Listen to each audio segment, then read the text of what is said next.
हरे कृष्ण। हरे कृष्ण प्रभु जी, दंडवत प्रणाम। हरे कृष्णा प्रभु जी, दंडवत प्रणाम। दंडवत प्रणाम। दंडवत प्रणाम।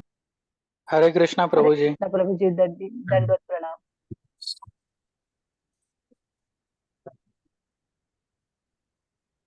हरे कृष्ण। ओम ज्ञानतिमिरान्धस्य ज्ञानाञ्जनशलाकया ज्ञानाञ्जनशलाकया चक्षुरुन्मिलितं तस्मै येन श्रीगुरुवे तस्मै नमः। गुरवे नमो नमः। विष्णुपादाय पदाय कृष्णपृष्ठाय भूतले कृष्णपृष्ठाय भूतले श्रीमते श्रीमते भक्तिवेदान्त भक्तिवेदान्ता स्वामीति स्वामी। नामिने। नमस्ते सारस्वते देवे गौरवाणि प्रचारिणे निर्विशेषशून्यवादी पाश्चात्यदेशतारिणे। जय श्री कृष्ण चैतन्य प्रभु नित्यानंद श्री अद्वैत गदाधर श्रीवासदि गौरभक्तवृंद। हरे कृष्णा कृष्ण कृष्णा हरे हरे हरे राम राम राम हरे हरे। हरे कृष्णा। सबका स्वागत है। प्रतिभा माता जी, आपका अकेला बच के आप बोल देंगे तो हम आगे बढ़ जी सकते हैं। प्रभु जी, मैं बोल रही हूँ। हरे कृष्ण प्रभु जी, दंडवत प्रणाम। सभी माता जी को और सभी प्रभु जी लोग को भी दंडवत दंडवत प्रणाम। सबको आवाज आ रही है मेरी? आ रही है। अच्छा अच्छा। तो प्रभु जी, हम पहले अध्याय से शुरू करते हैं। हाँ, संक्षिप्त में ही पूरा बताएंगे। संक्षिप्त मत बताइए, आपको जो इम्पोर्टेंट पॉइंट आपको बहुत हाँ इंस्पायर किया वो बता दीजिए। हाँ। तो जैसे पहले अध्याय में हमें भगवान श्री कृष्ण ने बताया था कि अर्जुन इस दुनिया को किस भाव से देख रहा है। तो हम भौतिक जीव भी इस दुनिया को उसी प्रकार से देखते हैं जैसे पहले अध्याय में अर्जुन देख रहे थे। लेकिन दूसरे अध्याय से भगवान ने अर्जुन की दृष्टि को ही चेंज कर दिया। भगवान ने दूसरे अध्याय में बताया कि अर्जुन, तुम दुनिया को ऐसे नहीं जिस तरह से मैं बताता हूँ उस तरह से देखो। तो पहले पहले अध्याय को लोग सिंपल एकदम समझते हैं कि इसमें कुछ भी नहीं है। लेकिन पहला अध्याय बहुत महत्वपूर्ण अध्याय है। पहले अध्याय में जो हमारी गलतफहमी होती है उसके कारण ही भगवान बताते हैं कि हमारी जो गलतफहमी होती है उसी के कारण ही हमारी समस्या उत्पन्न होती है। तो यदि हम इन गलतफहमी को दूर कर लेंगे तो फिर हमारे समस्या ही नहीं उत्पन्न होगी। अर्थात हमें इस गलतफहमी को दूर करने के लिए हमें समझना होगा कि हम कौन हैं। हमें अपने आप को समझना होगा। तो हम मनुष्य अपने आप को शरीर मान लेते हैं। अर्थात वास्तव में हम शरीर नहीं है। शरीर तो हम यूज करते हैं ताकि बाकी गतिविधि पूरा कर सके, लेकिन हम एक आत्मा है। जो आत्मा हमारा शरीर, हम शरीर ना होके एक आत्मा है। जो आत्मा हमारा अविनाशी होता है। तो भगवान अर्जुन को बताते हैं कि अर्जुन, तुम इतना दुख क्यों कर रहे हो? क्योंकि जो मारे जाएंगे वो तो शरीर मारे जाएंगे, आत्मा तो कभी मरता ही नहीं है, ना कभी खंडित होता है। और भगवान पहले अध्याय में ये भी बताते हैं कि जैसे दुर्योधन हुआ और अर्जुन हुए और धृतराष्ट्र हुए, तीनों के अंदर भय है। लेकिन तीनों का भय का जो कारण है वो बिल्कुल अलग है। तो जो दुर्योधन है वो भयभीत है कि युद्ध का परिणाम क्या होगा, और धृतराष्ट्र भी भय में है। लेकिन अर्जुन का जो भय है वो अपनों से बिछुड़ने का भय है। तो इससे इस जो अर्जुन भयभीत है, लेकिन वो भगवान की शरण में जब जाता है दूसरे अध्याय के 7वें श्लोक में, तो उसका भय एकदम दूर हो जाता है। वही धृतराष्ट्र और युधिष्ठिर, सॉरी, दुर्योधन का भय बिल्कुल दूर नहीं होता है। तो जो भगवान दूसरे अध्याय के 7वां श्लोक में हमें भगवान ये बताते हैं कि हमें किस तरीके से हमें अपने आप को भगवान के सामने समर्पित कर देना चाहिए। मतलब 7वें अध्याय में भगवान हमें बताते हैं कि जो भगवान 7वें अध्याय में भगवान ये बताते हैं, पहले से 10वें अध्याय तक अर्जुन क्या करते हैं कि अपने आप को भगवान को गुरु के रूप में मान लेते हैं। तो पहले से 10वें अध्याय 7 अध्याय 6 तक भगवान अर्जुन बिल्कुल विचलित रहते हैं।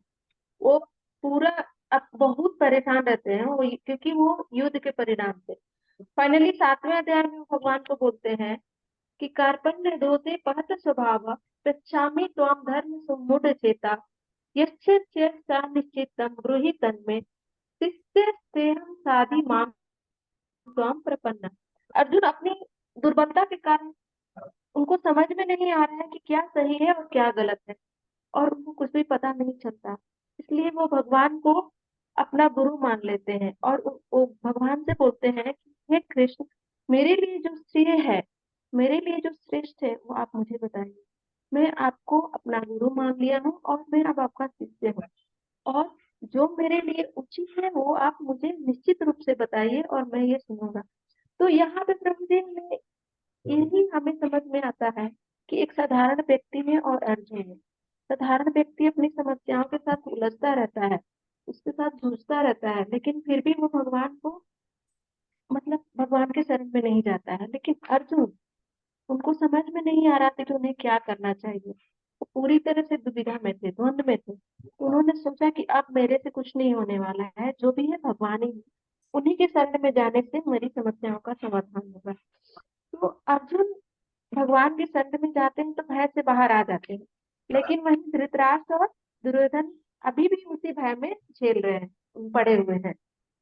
तो जो भी यदि जो भी दूसरे अध्याय के 7वें श्लोक को अच्छे से समझ लेगा, तो समझ जाइए कि उसके जीवन में परिवर्तन निश्चित ही है, कि उसका जीवन बदल जाएगा। प्रभु जी, मुझे भी ये 7वां अध्याय, दूसरे अध्याय का 7वां श्लोक मुझे भी बहुत पसंद है, क्योंकि इसमें हम भगवान के शरण में, अर्जुन शरण में जा रहे हैं, भगवान के शरण में चले जाते हैं और उनको अपना गुरु बना लेते हैं, क्योंकि उनको कुछ समझ में नहीं आ रहा।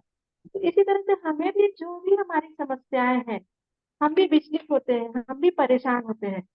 तो उस कंडीशन में हम कहीं नहीं जाना चाहिए, किसी न देवता, ना कोई गुरु, किसी के पास नहीं, सिर्फ कृष्ण के पास हमें जाना चाहिए। क्योंकि कृष्ण कृष्ण ही हमें सही राह दिखाते हैं, हमें सही गुरु का पहचान कराते हैं, और जो हमारे लिए उचित है वो कृष्ण बताते हैं। दूसरे अध्याय में हमने ये भी सीखा है कि भगवान कृष्ण को मोटिवेट करते हैं, लेकिन कृष्ण उससे मोटिवेट नहीं हो पाते हैं, क्योंकि वहां भगवान उनको शिक्षा नहीं दे रहे हैं, ज्ञान नहीं दे रहे हैं, लेकिन बार बार उनको मोटिवेट करते हैं कि अर्जुन, अर्जुन तुम ऐसे करो, तुम ऐसे करो, वैसे करो। लेकिन अर्जुन फिर भी संयम में नहीं आते हैं, फिर भी वो विचलित ही रहते हैं। लेकिन जब भगवान उनको आत्मा और शरीर के बारे में जब ज्ञान देना शुरू करते हैं, उसके बाद अर्जुन अपने आप को कंट्रोल में कर लेते हैं। और भगवान बताते हैं, दूसरे अध्याय में हमें भगवान बताते हैं, आत्मज्ञान देते हैं, जिसमें हमारी आत्मा के बारे में भगवान बताते हैं कि आत्मा क्या होता है। आत्मा अविनाशी है, या आत्मा जो है हमारे शरीर से अलग है। हमारा शरीर बदलता है लेकिन आत्मा नहीं बदलता है। और आत्मा को न खंडित किया जा सकता है, न अग्नि में जलाया जा सकता है। इस तरह से बहुत सारा एग्जाम्पल देके भगवान आत्मा को समझाते हैं।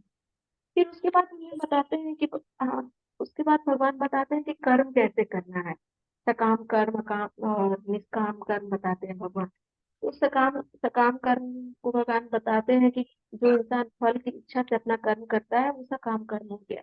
और निष्काम कर्म हो गया वो अपना आ, क्या बोलते हैं, जिसमें वो कर्म करता है लेकिन फल की इच्छा नहीं रखता है।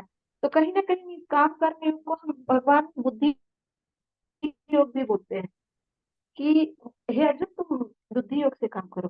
फिर उसके बाद भगवान को बताते हैं कि फिर चौथे अध्याय में भगवान बुद्धि योग के बारे में बताते हैं। फिर 5वें अध्याय में भगवान भगवान बताते हैं कि हे अर्जुन, तुम कृष्ण भावना भावित कर्म करो।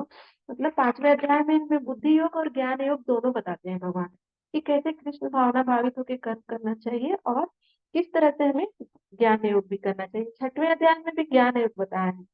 तो भगवान हमें कृष्ण भावना भावित कर्म के बारे में बताते हैं, तो हम थोड़ा सा इस पर चर्चा डालेंगे। तो पहले प्रभु जी हम लोग ऐसे नहीं थे, अभी हम लोग जो भी कर्म करते हैं कृष्ण भावना भावित होकर ही करते हैं।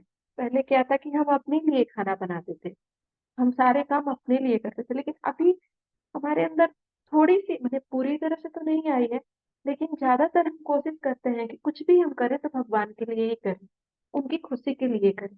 तो भक्त को कभी ये नहीं सोचना चाहिए कि हम अपने लिए करें। भक्त को ये कभी नहीं सोचना चाहिए कि मेरे लिए क्या अच्छा है और मेरे लिए क्या नहीं अच्छा है। भक्त को हमेशा ये सोचना चाहिए कि भगवान के लिए हमारे लिए क्या अच्छा है हम भगवान के लिए क्या करेंगे, हम जो भगवान हम जो क्या करेंगे जो हमारी भक्ति के लिए अनुकूल है, हम क्या नहीं, क्या ऐसा क्या कुछ नहीं करें जो हमारी भक्ति के लिए प्रतिकूल हो। तो फिर उसके बाद हमें छठवें अध्याय तक तो भगवान ज्ञान हम देते हैं। फिर हम आते हैं सातवें अध्याय में, भगवान आते हैं। तो सातवें अध्याय को भगवान बहुत महत्वपूर्ण अध्याय बताए हैं। सातवें अध्याय में भगवान बताए हैं कि हे अर्जुन, दूसरे अध्याय में भगवान बोलते हैं कि हम दूसरे अध्याय में भगवान आत्मज्ञान बताते हैं, तीसरे अध्याय में कर्म योग बताते हैं, चौथे अध्याय में बुद्धि योग बताते हैं, और पांचवें अध्याय में निष्काम कर्म योग और ज्ञान योग बताते हैं। छठवें अध्याय में कंप्लीटली ध्यान योग है, जो अष्टांग योगियों के लिए है, वो हमारे लिए है। लेकिन जो हमारा सातवां अध्याय है, वहां से हमारा भक्ति योग शुरू होता है। सातवां अध्याय बहुत इंपॉर्टेंट अध्याय है, इसको समझ लिए तो समझ जाएगी, पूरी गीता समझ लिए। तो सातवें अध्याय में भगवान बताते हैं कि हमें कैसे भक्ति करनी चाहिए। तो सातवां अध्याय में अध्याय में भगवान बताते हैं कि किस तरह से हमें भक्ति करना चाहिए। सातवें अध्याय में बोलते हैं भगवान की जो निष्काम कर्म योग कर रहा है, इससे पहले जो भगवान बताया था कि अर्पण करके वो करता, तो जो निष्काम कर्म योग करते हैं वो भगवान को अर्पित करते हैं, अर्थात वो करते हैं अपने लिए, लेकिन कुछ पाप नहीं लगे, कुछ ऐसा नहीं हो, इसलिए भगवान को थोड़ा अर्पित करते हैं। लेकिन जो भक्त लोग होते हैं प्रभु जी, वो कोई भी काम अपनी खुशी के लिए नहीं करते, उनको वो अपने आप को पूरा भगवान को समर्पित कर देते हैं। जो कुछ लोग होते हैं जो स्वर्ग जाने के लिए करते हैं, कुछ लोग ब्रह्मलोक जाने के लिए करते हैं, लेकिन और कुछ लोग चाहते हैं कि जैसे ध्यान योगी होते हैं तो ध्यान करके वो सोचते हैं कि हमें मुक्ति मिल जाए, जन्म मरण से छुटकारा छूट जाए, हो जाए। लेकिन जो भक्त लोग होते हैं वो कभी नहीं सोचते हैं कि उन्हें मुक्ति मिले, वो हमेशा यही चाहते हैं कि उन्हें जन्म जन्मांतर तक भगवान का साथ मिले, भगवान का सेवा करने का मौका मिले। तो यही एक भक्त में और बाकी लोगों में अंतर होता है। भक्त कुछ भी करता है भगवान की प्रसन्नता के लिए ही करता है, भगवान के लिए ही करता है। तो सातवें अध्याय के पहले श्लोक में भगवान बोलते हैं कि अर्जुन सुनो, इसका मतलब कि जब भी हम भक्ति शुरू करते हैं प्रभु जी, तो भक्ति हम सुनने से ही शुरू करते हैं। तो बोलते हैं अर्जुन की सुनो, तो हमारे जो भक्ति होता है वो सुनने से ही प्राप्त होता है। उसके बाद धीरे धीरे हम बाकी भक्ति, हमारी नौधा भक्ति होती है उसमें हम आगे बढ़ते हैं, लेकिन भक्ति का शुरुआत कहाँ से शुरू होता है, तो वो सुनने से होता है। सातवें अध्याय में भगवान बताए हैं जीव, प्रकृति और पुरुष, पुरुष अर्थात भगवान, इन तीनों के बीच में संबंध बताए हैं कि क्या क्या संबंध है। तो जीव जीव और प्रकृति में क्या संबंध है, और जीव क्या है, तो क्या है ये सब नहीं बताए, लेकिन संबंध बताए, क्या जीव क्या है भगवान दूसरे अध्याय में बताए। लेकिन सातवें अध्याय में भगवान जीव, प्रकृति और पुरुष के बीच में संबंध बताते हैं। सातवें अध्याय में भगवान अपनी शक्तियों के बारे में बताते हैं, क्योंकि दो तरह की शक्तियां हैं, एक अपरा और परा। अपरा प्रकृति, अपरा प्रकृति को बोले भगवान ने अपरा शक्ति बताया है, जिसमें 8 चीजें आती हैं, भूमि, वायु, जल, अग्नि, आकाश और मन, बुद्धि, अहंकार। इन 8 चीजों से हमारी प्रकृति बनी रहती है, जिसको भगवान ने अपनी अपरा प्रकृति बताई है। और भगवान अपनी परा प्रकृति को बोला है जीव को, जो इस अपरा प्रकृति का विदोहन कर रहा है, अर्थात भोग रहा है। तो ये बताया है भगवान की कहीं ना कहीं इनडायरेक्टली भगवान की शक्ति प्रकृति में है और जीव में भी है। तो जो ये प्रकृति हुई वो एक जड़ प्रकृति हुई, जड़ जड़ स्वभाव का, जड़ शक्ति हुई भगवान की। लेकिन जो जीव हो गए वो जड़ नहीं हुए। तो जीव क्या करते हैं, भगवान की ये प्रकृति वाली शक्ति है उसको भोगते हैं। और उसके बाद भगवान बताते हैं कि भगवान श्लोक में बताते हैं कि मत परंत नान्य तदस्ति धनंजय मणि सर्वमिदं श्लोकम सुते मणि परा।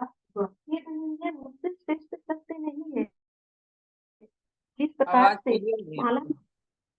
आवाज नहीं आ रही है, मैं ऑफिस में हूँ, आवाज नहीं आ रही है। आवाज कट रही थी, अब आ रही है, बोलो। हाँ, बताते हैं कि हे धनंजय, मुझसे श्रेष्ठ कोई सत्य नहीं है, जिस प्रकार माला में सिर्फ मोती दिखता है और माला में धागा नहीं दिखता है और माला मोतियों से गुथा रहता है, उसी प्रकार प्रकृति भी मुझसे जुड़ी हुई है। ये प्रकृति की सारी चीजें मेरे से जुड़ी हुई है, लेकिन मैं दिखता नहीं हूँ। अर्थात भगवान बताते हैं कि मैं एक परम सबसे श्रेष्ठ सत्य हूँ। भगवान ने इस अध्याय में देवताओं की पूजा और अर्चना को भी काफी इसके बारे में बताया है कि भगवान कहते हैं कि मैं प्रत्येक जीव में परमात्मा के रूप में स्थित हूँ। जैसे ही कोई देवता की पूजा करता है, मैं उनकी इच्छा पूरी करता हूँ और उनमें श्रद्धा पैदा करता हूँ। भगवान कहते हैं कि देवता का कोई भी मनुष्य यदि पूजा करना चाहता है तो मैं उन्हें रोकता नहीं हूँ, बल्कि मैं उन्हें श्रद्धा देता हूँ। और मैं ही वही हूँ जो उन देवताओं को वर देने का शक्ति देता हूँ। मेरे थ्रू ही वो देवता लोग जो भी उनके पास जाता है उनको वर देते हैं। भगवान जो देवता की पूजा करते हैं उनको अल्प बुद्धि बताता है, क्योंकि उनके पास कम बुद्धि होने की वजह से वो डायरेक्ट भगवान के पास ना जाके देवता के पास जाते हैं। और उन्हें जो भगवान जो देवता से जो उन्हें फल मिलता है वो क्षणिक होता है, वो फल ज्यादा दिन तक नहीं जाता है। क्योंकि और जो देवताओं का पूजा करता है वो दो देवलोक में जाता है, और जो भगवान का करता है और भगवान का भक्त बनता है उनके परम धाम को प्राप्त होता है। तो देवताओं का पूजा करने वाले को भगवान अल्प बुद्धि अर्थात कम बुद्धि वाले ने कहा है। लेकिन उनमें से कुछ ऐसे व्यक्ति होते हैं जो भगवान को अव्यक्त या निराकार समझते हैं। प्रभु जी चले गए क्या? नहीं। है बोलिए, तुम मैं बोलते सुन रहा जाओ, हूँ। बोलते बोलते जाओ। बोलिए मत जी। वो बोलते कैसे?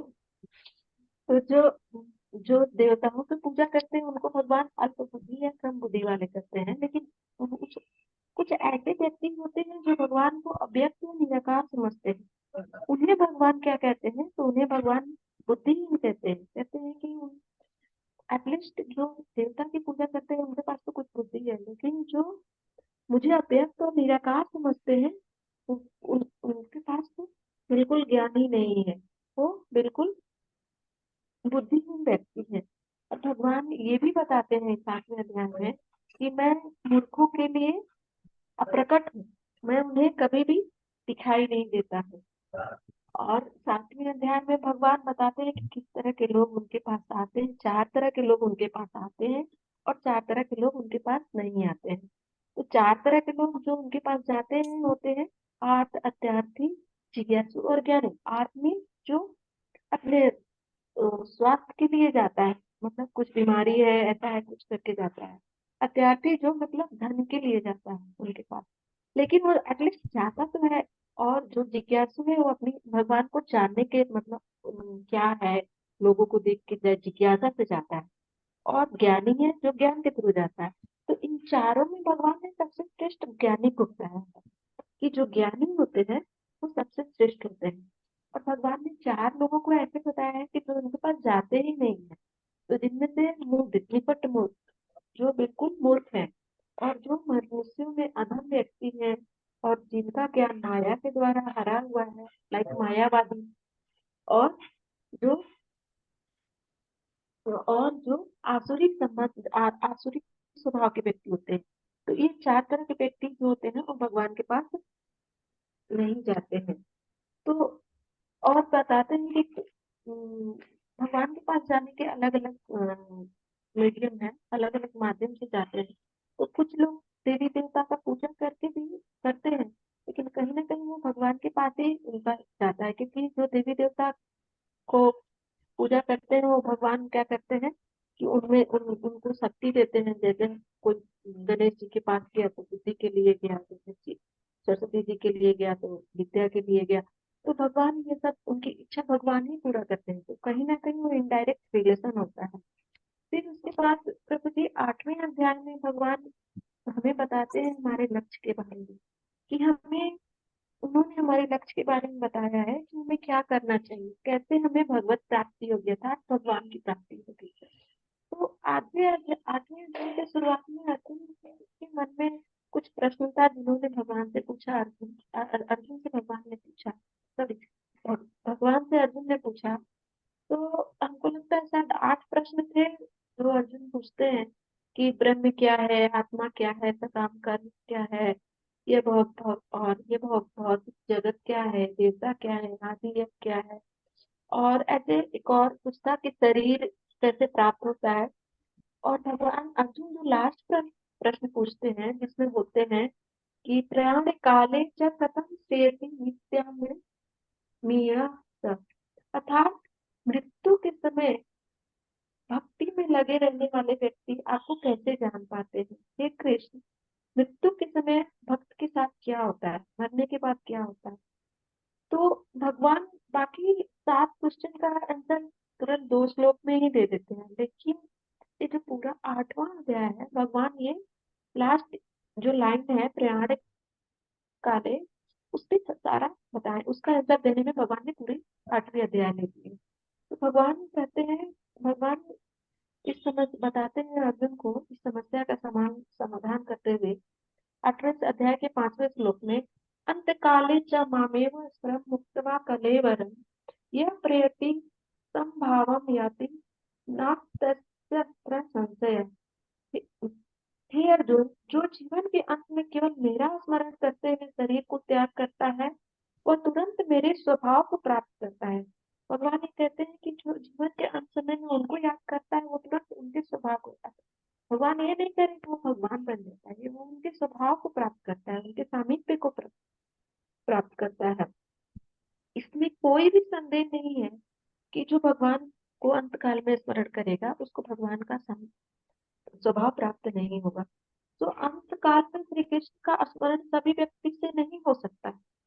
इसके लिए क्या चाहिए, इसके लिए हमें जीवन के प्रारंभ से ही कृष्ण भावना भावित कर्म करने होते हैं। यदि हम जीवन के प्रारंभ से ही कृष्ण के याद करेंगे, कृष्ण का नाम लेंगे, तभी हमें जाके लास्ट समय तक हो भगवान का नाम आएगा। मरने से सडनली कोई सोचेगा कि अरे हम मर रहे हैं भगवान का नाम ले रहे, तो ऐसा नहीं होगा। जो हमारा कर्म है, जो हम कर रहे हैं, वो हमारे ध्यान में जाता है। इसीलिए हमें क्या करना चाहिए कि हमें जब शुरू से ही हमेशा ही भगवान का नाम लेना चाहिए, भगवान की चर्चा करनी चाहिए, तभी हम उनके समीप जा पाएंगे। और भगवान 8वें अध्याय के 6वें श्लोक में ये भी बताते हैं कि यम्यम वापि स्मरं भावयत् त्यजन्ते कलेवरं तम तमेवति कौन्तेय सदा तद्भाव भावति। हे कुंती पुत्र, शरीर त्यागते समय मनुष्य जिस जिस भाव में स्मरण करता है, वह उस भाव को निश्चय रूप से प्राप्त होता है। इस श्लोक में भगवान मृत्यु के समय कैसे अपना स्वभाव बदलना है ये बताते हैं। महाराज प्रभुपाद जी भरत महाराज का भी एग्जाम्पल दिया है, आपने भी प्रभु जी बताया है कि कैसे भरत महाराज हमेशा भगवान की भक्ति करते रहे, तपस्या करते रहे, लेकिन लास्ट समय में उनको एक हिरण का बच्चा मिल गया जिसको पाल पोस के बड़ा किए, और उसी के बारे में हमेशा सोचते रहते थे। तो जब उनकी मृत्यु हुई तो अगले जन्म में भी हिरण का उनको जन्म मिल गया। फिर उसके बाद उनको समझ में आया तो फिर भक्ति करके अपना भगवान के भक्त बन गए। तो यही होता है कि जो जिस जिस भाव में मरते समय, जैसे कोई अपनी स्त्री से प्यार करता है तो स्त्री के बारे में सोचता है, कोई धन के बारे में सोचता है।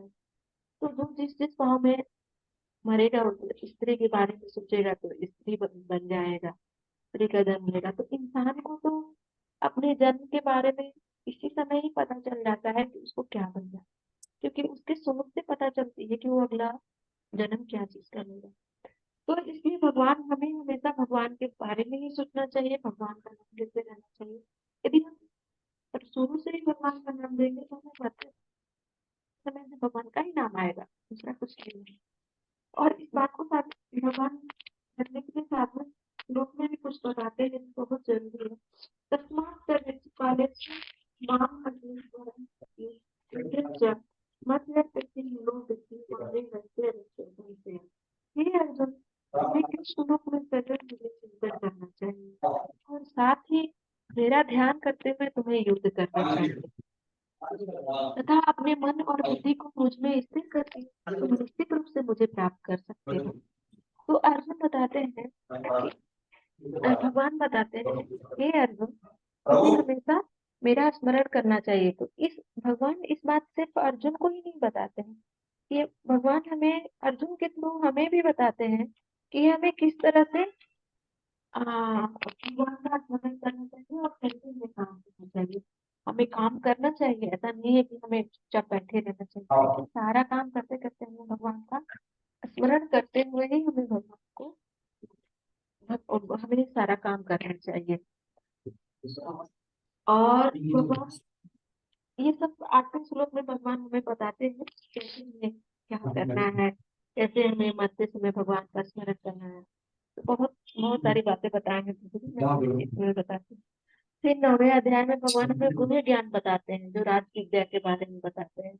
और उसमें मैं 2-3 श्लोक ही लूंगी, जिसमें ज्यादा नहीं है। एक अनन्या भक्ति माम ये जन्म पुण्य प्रयुष्पस्ते तेषां नित्य युक्तानां योगक्षेमा बल वयम, जिसमें भगवान बताते हैं कि जो लोग अनन्य भाव से भगवान की भक्ति करते हैं, अर्थात सिर्फ भगवान के बारे में अनन्य भाव में, सिर्फ भगवान, बाकी और दूसरे को नहीं। जैसे हम खाना बनाते हैं और खाना अच्छे से बना के और उसमें भी रेत मिला देंगे तो खाना खाने लायक नहीं रहता है कभी।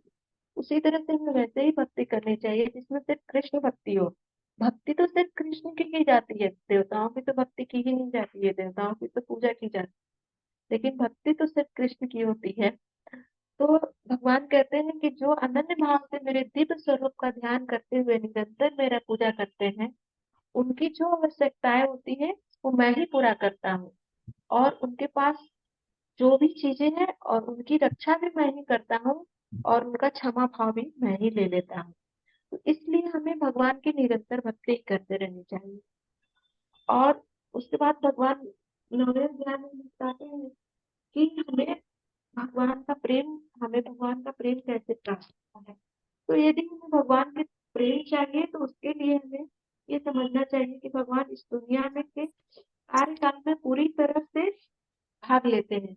हम यदि ये सोचेंगे कि भगवान आए, काम कर कार्य करके चले गए, तो इस तरीके से ऐसे हम उनसे जुड़ नहीं सकते हैं, ये हम तो दूर हो जाएंगे उनसे, क्योंकि उनको हम सोच रहे हैं कि चले गए तो यहाँ दुखी हो गए। लेकिन ऐसा नहीं है, भगवान गए नहीं है, भगवान हमारे सारी गतिविधियों के थ्रू जुड़े हुए हैं कि हम कैसे कार्य कर रहे हैं। और फिर भगवान एक और श्लोक बताते हैं कि पत्रम पुष्पम फलम तोयम यो मे भयत्वा प्रयच्छति तदहं भवयुष्मामि प्रयत्माना।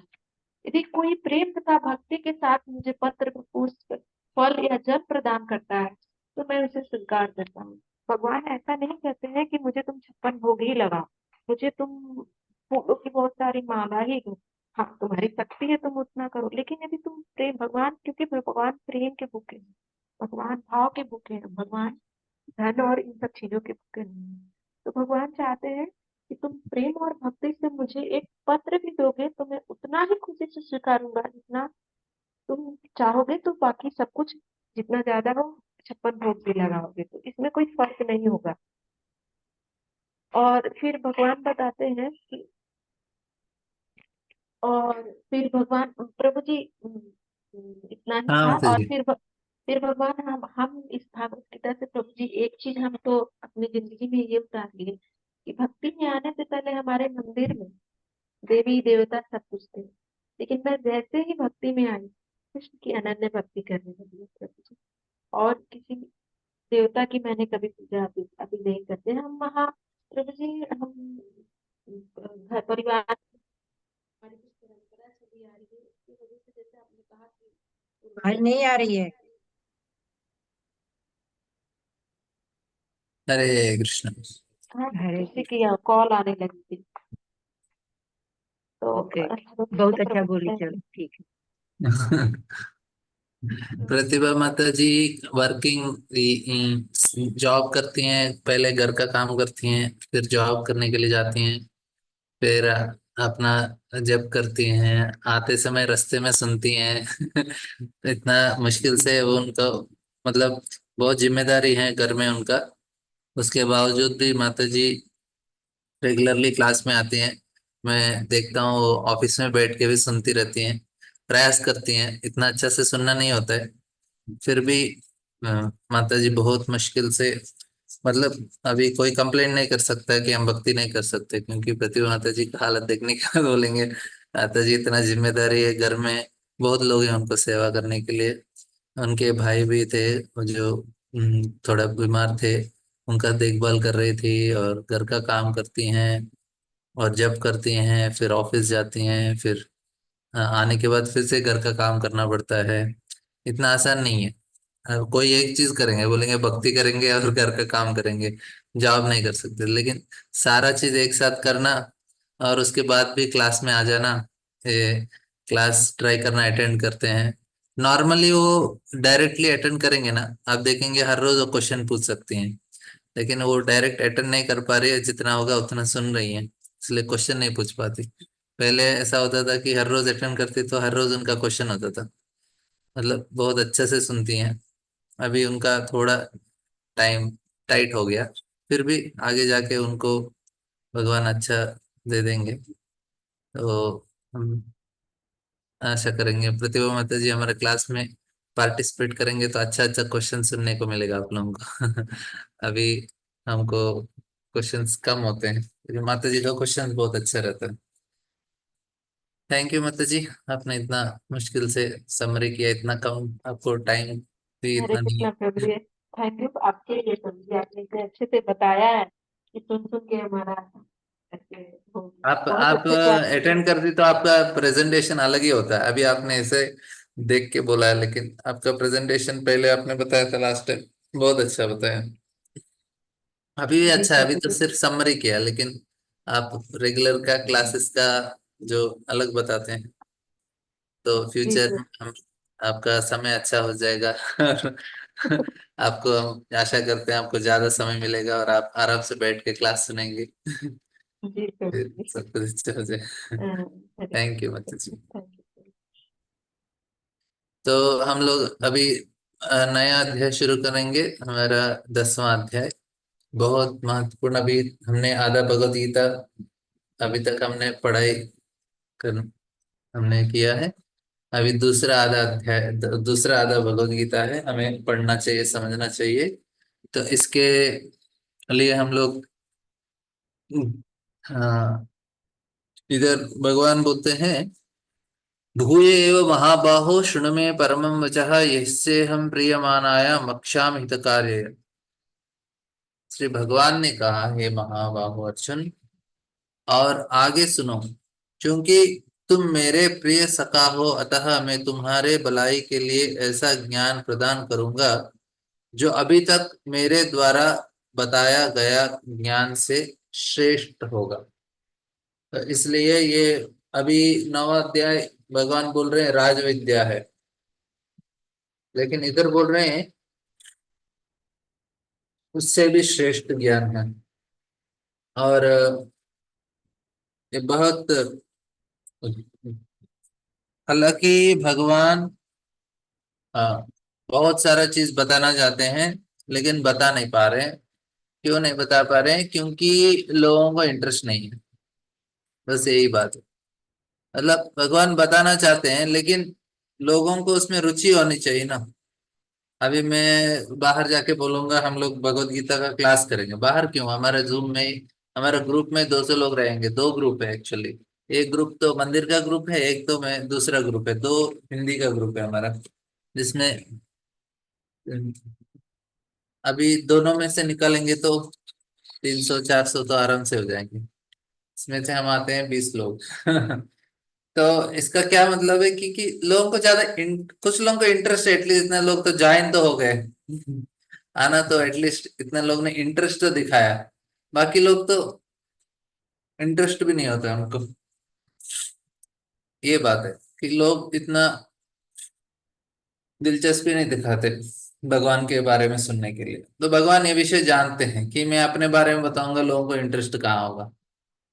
तो इसलिए भगवान ने कर्म योग बताया, ज्ञान योग बताया, ध्यान योग बताया, सब कुछ बताया। फिर बीच में उन्होंने थोड़ा 7 9 10 के ये अध्याय में अपने बारे में बता दिया। और बोले देखो ये ना इतना सारा इम्पोर्टेंट नहीं, ये जो मैं अभी बता रहा हूँ ना वो सबसे इम्पोर्टेंट है, वो समझ गए तो बस सब कुछ समझ गए। बाकी का चीज चलता है, लेकिन भगवान का मन नहीं था वो, मतलब वो मेन चीज नहीं था भगवान का।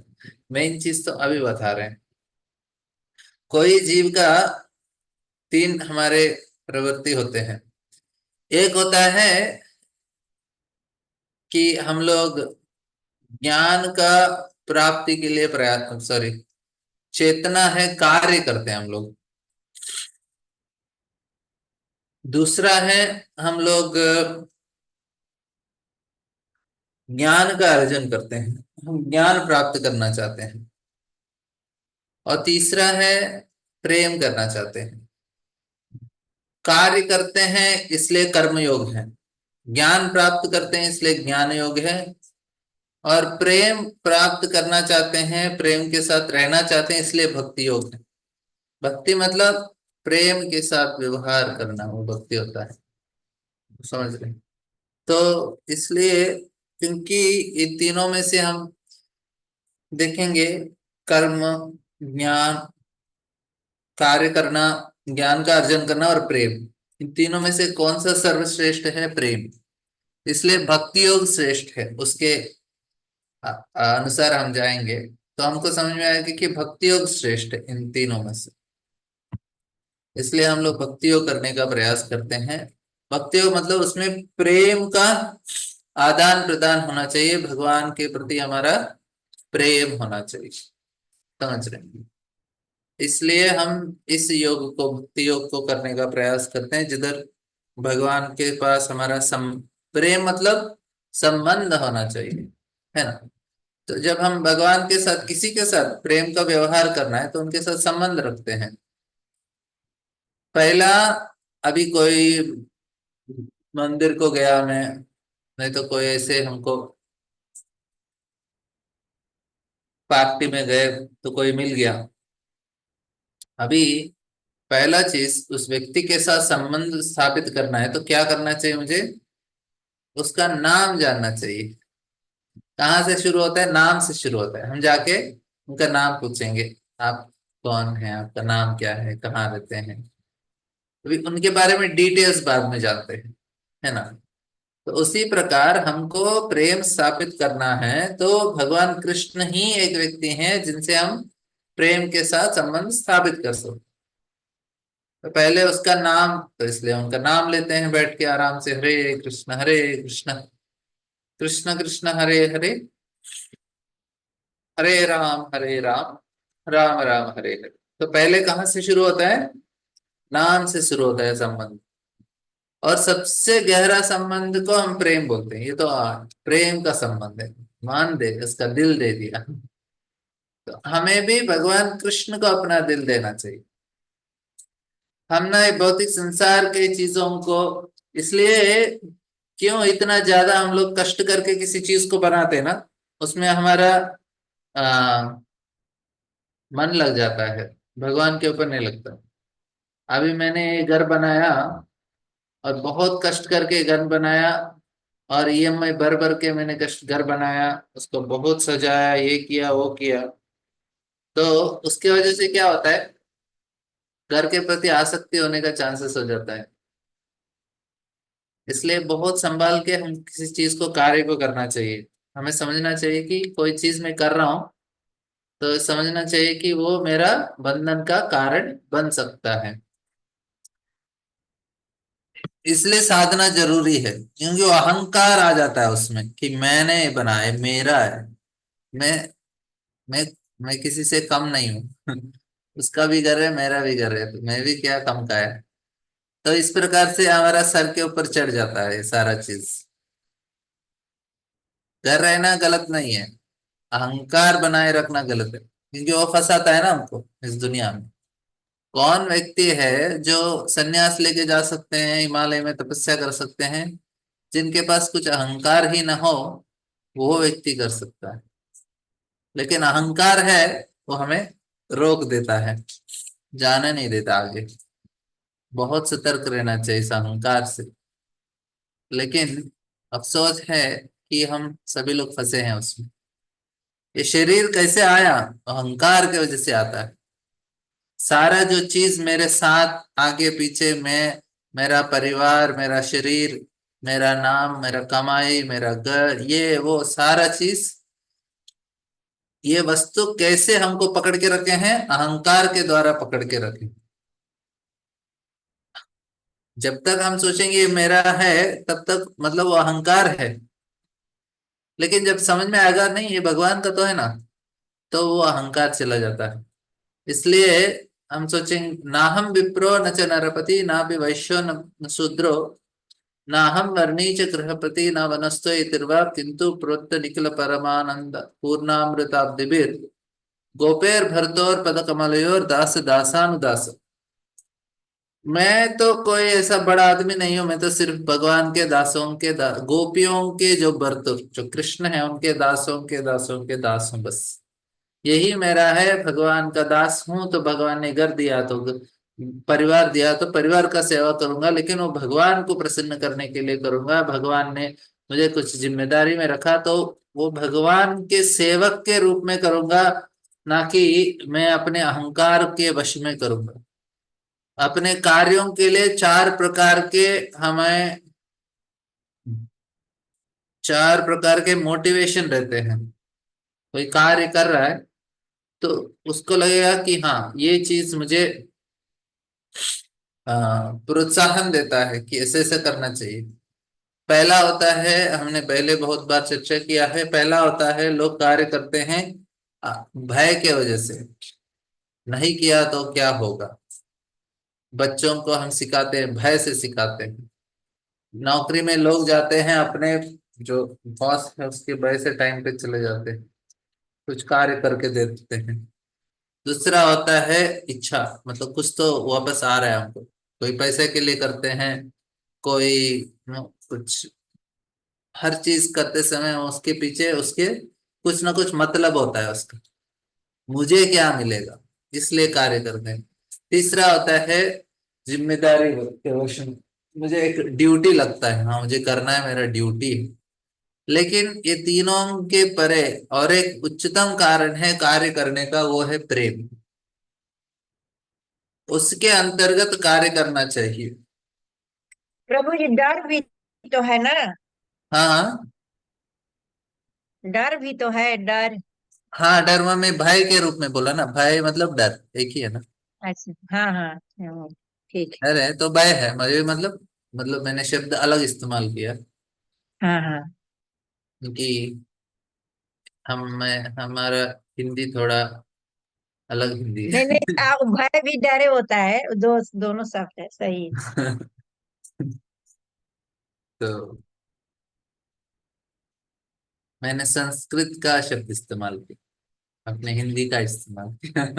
नहीं प्रभु जी, हिंदी और संस्कृत में दोनों में आता ही है। आप बहुत अच्छी तरह से बोल रहे हैं। कभी कभी हम लोग हाँ जब हाँ, सुनते हैं ना, उस समय हमारा हमने ध्यान उस पर विचलित होने से ध्यान नहीं हमारे को रहता है। दूसरा मीनिंग लगता है। हाँ, तो हाँ ये यही है। माता जी अपने हाँ माता गलती से जी, हो यही गया। है, ठीक। हाँ हरी ठीक है, बोल, कोई बात हरे नहीं। कृष्ण। हाँ।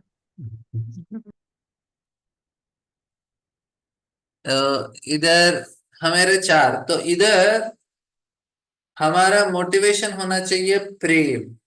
ये तो बहुत मुश्किल है, लेकिन प्रयास करना चाहिए। तो उसके लिए क्या होते हैं भगवान, उसके लिए प्रेम से करने के लिए एटलीस्ट हम ड्यूटी तो करेंगे।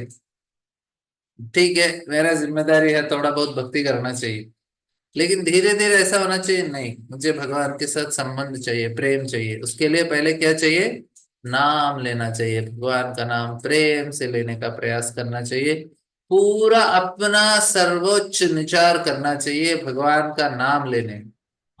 भगवान का नाम लेने में कुछ भी पत्थर छोड़ना नहीं चाहिए, मतलब ऐसा डोंट लिव एनी, बोलते हैं कि इतना प्रयास करना चाहिए भगवान का नाम लेते समय, तो धीरे धीरे हो जाता है। अभी किसी को बहुत तमोगुण से बहुत प्रभावित होते हैं, उनको मैं बोलता हूँ आप सुबह उठ के सिर्फ डायरेक्ट उठो, मुंह धो लो, भगवान का जपमाला ले लो आप, और नाम लेना बस। एक 6 माला तो कम से कम करो, 8 12 किया तो बहुत अच्छा है, नहीं कर पा रहे एटलीस्ट 6 माला करो। बाद में दिन के समय में बाकी का जो 12 माला 10 माला है वो कर लेना, लेकिन सुबह सुबह वो करना। ज्यादा कर पाए तो अच्छा है, 16 का 16 कर पाए बस, उससे तुरंत हमारा जो तमोगुण है बहुत जल्दी दूर हो जाएगा। हमारा दुख का कारण है तमोगुण, ये तमोगुण हमें दुखी कराता है इस दुनिया में। हमें दुखी नहीं रहना, तो हमें इस चीज को पालन करना चाहिए। तो ये बहुत महत्वपूर्ण चीज है कि हमारा मेन, हम लोग दुखी हैं मतलब ये तमोगुण के वजह से दुखी हैं। और हमारा ही नहीं, कोई भी दुखी है वो तमोगुण का प्रभाव है। तमोगुण से बचना है तो क्या करना चाहिए? हमें भगवान का नाम लेना चाहिए। हरे कृष्ण कृष्ण कृष्ण हरे हरे, हरे राम राम राम हरे हरे। ऐसे नाम हमको बचाता है। और इस अध्याय का मैं कल से आपको विस्तार से बताने का प्रयास करूंगा, क्योंकि आज हमारा आधा समय मतलब ये अभी तक इसमें रिवीजन हो गया, तो हमारा रिकॉर्डिंग भी अलग रखने के लिए मैं कल से इसको, कल तो है हमारा समय, कल से और विस्तार से हम 10वां अध्याय शुरू करेंगे। और मैं चाहता हूं कि देखिए कैसे सुनना चाहिए हमें। मैं बताया कि शास्त्र युक्ति जानना चाहिए, क्यों ये इस समय भगवान कृष्ण बता रहे हैं। और ये तीन तीन योगा क्यों बताया, मैंने अभी आपको बताया 3 प्रकार के योग हैं, कर्म योग, ज्ञान योग और भक्ति योग। क्यों 3 योग है, किसी को याद है क्या कारण बताया मैंने? कर्म योग अपने कर्म के बंधन से होता है, जो मतलब योग मतलब भगवान से संबंध रखना। और कर्म जो हमारे कर्म होते हैं उसका। और ज्ञान योग। और और क्या बोले प्रभु जी? ध्यान योग। भक्ति, हाँ मैंने और एक कारण बताया। मैंने मैंने ये 3 योग क्यों भगवान बता रहे हैं, मैंने उसके लिए और एक कारण बताया। किसको याद है? एटलीस्ट शिवानी माता जी ने ट्राई तो किया, लेकिन बाकी लोग भी बताइए। तीन हरे कृष्णा कारण। प्रभु दंडवत प्रणाम। ధన్యవాద ప్రణాम मानिता मैं माता जी మీరు నేను క్లాస్ అటెండ్ అయ్యారా తెలుగుది? లేదు प्रभु जी, 15 हाँ ठीक अगस्त है, के बताओ बताओ फिर। प्रभु जी। हाँ आंसर हरे बताइए हाँ प्रभु जी, क्या क्वेश्चन क्या था प्रभु जी? माता जी। ध्यान, मैंने बोला तीन, कर्म योग, तीन ज्ञान योग और तीन कारण, भक्ति। 3 योग बताया, कर्म ज्ञान भक्ति। ये और तीन ये तीन योग क्यों बताया? और ये तीन योग जो है कि भक्ति भगवान को प्राप्त करने के हैं। ये तीन योग मैंने ये रीजन क्या भक्ति योग बताया? प्रभु जी प्रेम भगवान से प्रेम करने के लिए है भक्ति योग में। हमको मोक्ष भी नहीं चाहिए। नहीं नहीं माता जी, मैंने कुछ और वो कारण नहीं। बताया 3 योग का। प्रभु जी, एक मिनट, प्रेम के राजेश साथ प्रो, व्यवहार करना ना। रुकिए प्रेम के राजेश साथ प्रो को व्यवहार पूछ। करना वो भक्ति योग है ना। नहीं नहीं माता जी, ये नहीं कारण। राजेश प्रो। हरे कृष्णा प्रभु। हाँ ब्रो, आप म्यूट हो गए। प्रभु जी, हरे कृष्ण प्रभु जी। हाँ हेलो। हरे कृष्णा प्रभु जी। अच्छा। रुकिए, राजेश प्रो बोलेंगे, बाद में ज्योति माता जी, बाद ओके। में विष्णु प्रिया माता जी। जी, जी। हाँ बोलिए। प्रभु जी, मैं यही बोल रहा था कि सही समझे या नहीं पता नहीं, बट जैसे आपने जब स्टार्ट किया ये अध्याय, तो आप जब बोल रहे थे कि अभी भगवान बता रहे हैं कि मैं सबसे सर्वश्रेष्ठ ज्ञान बता रहा हूँ, तो उसमें जब आपने कर्म योग, ध्यान योग और भक्ति योग का बताया, तो आपने जो एग्जाम्पल दिए, जैसे हमारा घर है या नौकरी है या कुछ है, तो उसमें हम जैसे आसक्त हो जाते हैं, वो हमारे अहंकार के वजह से हम आसक्त हो जाते हैं। और यही अहंकार की वजह से हम ये, मतलब हमारा शरीर मिलता है और हम ये भव चक्कर में पड़े रहते हैं। तो नहीं अगर नहीं, हमें मैंने ये, प्रो ये 3 योग का क्या कारण बताया। हरे कृष्ण प्रभु जी। हाँ ज्योति माता आप ट्राई कीजिए। भौतिक दुनिया से छुटकारा प्राप्त करने के लिए। नहीं माता जी, मैंने कुछ और कारण बताया। विष्णु प्रिया माता आपने सुना क्या?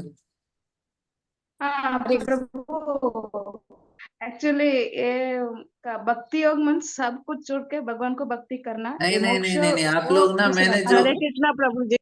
नहीं माता जी ठीक है, माता आशा हरे माता जी कृष्णा आप ट्राई। प्रभु जी। हाँ माता जी। आपने शायद ये बताया कि लोगों को इंटरेस्ट नहीं है भगवान के बारे में जानने के लिए।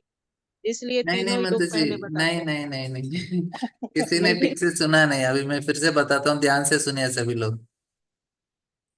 देखो मैंने बताया हर जीवात्मा को तीन प्रकार के प्रवृत्ति होते हैं। एक होता है कार्य करने का। हमारे सभी जीव, अभी टेबल है, टेबल का और हम में क्या अंतर है? टेबल में चेतना नहीं हो, कुछ कार्य नहीं कर सकता है, लेकिन हमारे अंदर चेतना है, हम कार्य करते हैं। टेबल को ज्ञान नहीं प्राप्त करता, लेकिन हम ज्ञान प्राप्त करते हैं। मतलब जड़ वस्तु और चेतन वस्तु में इतना अंतर है। अब बोलेंगे प्रभु जी कंप्यूटर भी काम करता है ना, कंप्यूटर भी याद रखता है, लेकिन उसके अंदर प्रेम नहीं है। तो तीसरा जो चीज है जीव में, ये तीन चीज जीव को और जड़ वस्तु को के बीच में अंतर है। तीन चीज है, जड़ वस्तु और चेतन वस्तु में तीन अंतर है। क्या है? पहला, उनके अंदर चेतना है, वो कार्य करता है। और दूसरा, वो ज्ञान प्राप्त। दूसरा है उनका जो दूसरा है उनके अंदर ज्ञान प्राप्त करने की प्रवृत्ति है। तो ज्ञान प्राप्त करते हैं। और फिर तीसरा है प्रेम करने का। ये बाकी जड़ वस्तु में नहीं है, लेकिन जीव के अंदर ये तीन प्रवृत्ति है। तो ये तीन प्रवृत्ति को हम जड़ वस्तु से अंतर रखता है। और ये तीन प्रवृत्ति का संबंध में तीन योग है। चेतना और कार्य करने के संबंध में कर्म योग है। और दूसरा हमारा जो ज्ञान प्राप्त करने का, अभी देखिए कोई टेबल है, चेयर है, सारे जो हमारे आजू बाजू में वस्तुएं हैं, उनको ज्ञान प्राप्त करने का कुछ है नहीं। तो ये ज्ञान प्राप्त करने का जो प्रवृत्ति है, ये होता है हमें, मैं बता रहा हूँ उसको संबंध में भगवान ने ज्ञान योग प्रदान किया। समझ रहे हैं? तो ज्ञान योग हो गया। और फिर सारे जीव के अंदर प्रेम करने का एक प्रवृत्ति है, उसके अंतर्गत भगवान ने क्या दिया? भक्ति योग दिया। समझ रहे हैं? चलो आओ, हो गया सर का? नहीं, सूख गया। अभी मैं कल फिर से पूछने वाला हूँ, आप इसको लिख के रख लीजिए। कल फिर मिलेंगे, फर्स्ट यही क्वेश्चन होगा, फिर जाके हम आगे बढ़ेंगे। एक तो बार और बता दीजिए प्रभु जी। आज रिकॉर्डिंग भेजेंगे क्या? हाँ हाँ, रिकॉर्डिंग तो आएगा। हाँ तो ठीक ठीक है, है, फिर भी रिकॉर्डिंग बता देता हूँ। है।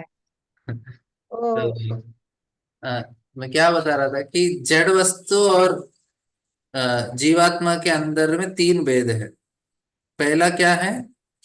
पहला, हमारे अंदर चेतना है और कार्य करने का प्रवृत्ति है, जो जड़ वस्तु में नहीं है। खुद से कार्य नहीं करते वो, हमको बटन दबाना पड़ता है तब जाके वो मिक्सी चलता है, नहीं तो आपका वॉशिंग मशीन चलता है, फ्रिज चलता है।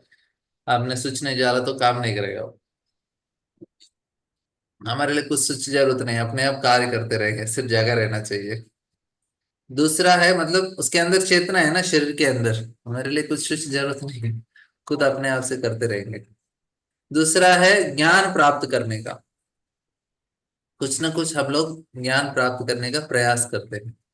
और तीसरा प्रेम करने का प्रवृत्ति है। तो ये तीनों प्रवृत्ति का संबंध में तीन प्रकार के योग है कार्य करने का: कर्म योग, ज्ञान प्राप्त करने ज्ञान योग, और जो तीसरा है भक्ति योग, वो प्रेम करने का प्रवृत्ति को जागृत करता है। इस प्रकार से। ठीक है, बहुत बहुत धन्यवाद। कल हरे फिर कृष्णा प्रभु हरे जी। कृष्णा प्रभु जी। दंडवत प्रणाम। एक बार रीता माता जी के भाई के लिए प्रार्थना करते हुए हरे कृष्ण महामंत्र बोलेंगे 3 बार। हरे हरे कृष्णा हरे कृष्णा कृष्णा हरे कृष्णा कृष्णा हरे कृष्णा हरे हरे हरे हरे राम हरे हरे राम, राम राम राम हरे हरे हरे कृष्ण हरे कृष्णा हरे कृष्णा हरे कृष्णा हरे कृष्णा हरे हरे हरे राम राम हरे हरे हरे हरे कृष्ण हरे हरे कृष्ण कृष्णा हरे हरे कृष्णा हरे हरे हरे हरे राम राम राम हे हरे हरे कृष्णा हे प्रभु जी, कृष्णा दंडवत धन्यवाद। हरे कृष्ण कृष्ण। कृष्ण प्रभु जी सबको दंडवत दंडवत प्रणाम प्रणाम, हरि सब बोल माता जी प्रभु जी।